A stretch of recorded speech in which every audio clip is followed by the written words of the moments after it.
let's go over what a dancer's mental representation and mental model is. We've already mentioned that when we learn a dance, we don't actually learn the dance itself.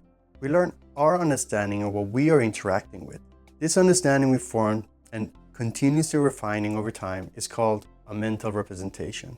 In this image, we're depicting this distinction by imagining the dance to be a complex mesh of shapes. Next to it, there's a simpler mesh of shapes that demonstrates a mental representation of the dance. We've deliberately made it simpler and only partially overlapping to illustrate how it works in reality. Our mental representation might or might not map well with what the dance really is. In fact, our mental representation is a culmination of many influences. This comes from the experiences that inspires us, the people from whom we've learned, who in turn form their own representations from their experiences. Obviously, our teachers and mentors have perhaps the greatest influence. Each person who taught us made their best attempt to communicate their own mental representations and in turn helped shape ours. However, our mental representations are influenced by more than just teaching and learning. If we watch an inspiring performance, our mental representations are influenced by it. So, we now also carry a small reflection of that artist's mental representation, who themselves were influenced by others and so on. But we're also influenced by the stories we hear or the fashion we see other dancers wear. Each element we encounter with as we move through the dance culture will shape our representation of it. Finally, our mental representation of the dance is also greatly influenced, however unaware of this we might be, by our own personalities, preferences, and circumstances. In our case, as teachers of Lindy Hop, it's very important to honor the Black American heritage of the art form.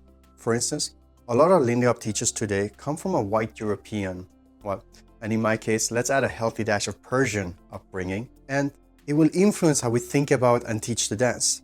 If we don't take care to design our classes with a holistic view of the dance and all of the things that comes with that approach, we risk removing those aspects from our body of knowledge. And if we don't place appreciation and value on them, we'll actually contribute greatly to cultural appropriation. And overall, if our community focuses on only the surface and ignores the richness of the entire dance, in only a few generations, the dance will no longer mean the same thing. This can seem overwhelming, and it's indeed a huge task, but we have found out that it helps to find small concrete actions we can take in our classes and build them up over time. Here are a few ideas to get you started.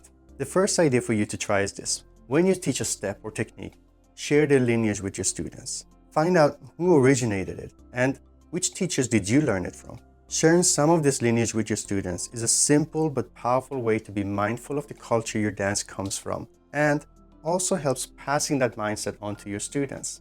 A second idea is this. When you make a particular choice in your teaching, share your reasons with your students so that they can gain more insight and context for what they are doing.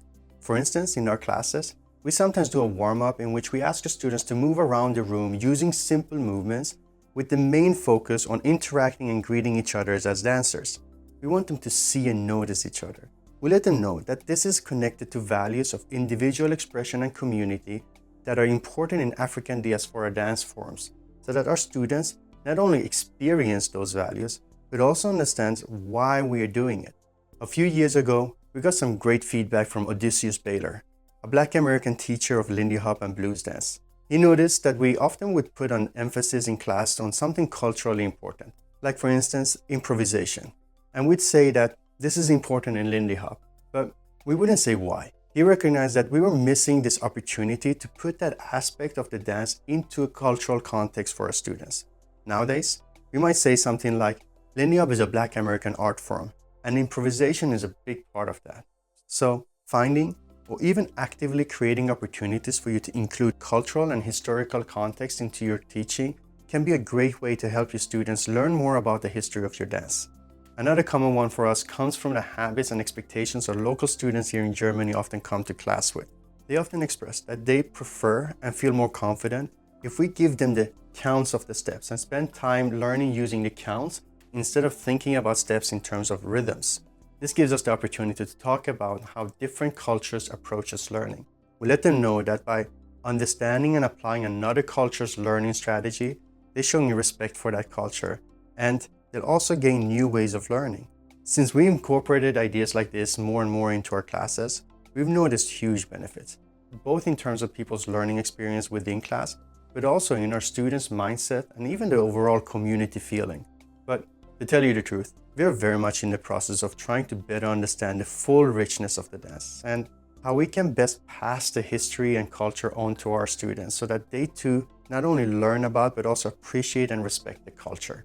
We definitely don't have all the answers yet, nor will we ever, but that doesn't mean we stop teaching. And if you find yourself having the same dilemma, we don't think it means that you should stop teaching either, but rather it does mean that we should keep working at it and make sure not to ignore it in favor of easier things. This responsibility to honor the dance and pass on the culture and values properly can feel really overwhelming. But if we keep it in mind, continuously improve and share honestly with our students, then we believe we're on the right track. So now that we scratched the surface of what dance is and the mental representation we form from our interactions with it, we can go one step further with this thought and claim that we actually don't really know what our own mental representations look like. As dancers, we sense we do. Many things we just do, sort of like an intuition we form about it. But we don't actually know with clarity what it is in its entirety. As a result, it is a challenge and perhaps even impossible to accurately and fully share our knowledge with others. However, through the process of verbalizing and clarifying our mental representations to ourselves and to others, we start developing our mental model. And then over time, by reflecting and iterating that process, we can refine and improve that mental model.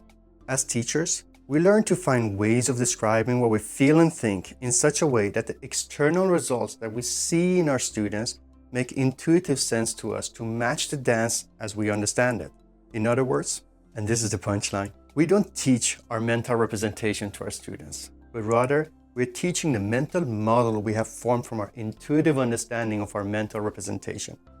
This is so important to understand that it's worth repeating. We don't teach our mental representation to our students. We're teaching the mental model we have created from that representation. And to summarize all of this, in reality, we don't know exactly what the dance is.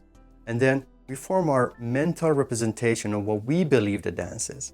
And then we can only work ourselves to form our best external expression of that as our mental model, which may or may not overlap well with the mental representation, which may or may not overlap well with what the dance really is. And it's inside of this brain twister where the distinctions are made between a great teacher and the rest. In the next lesson, we'll delve deeper into understanding what content should make it into our dance classes. All right, I'll see you there.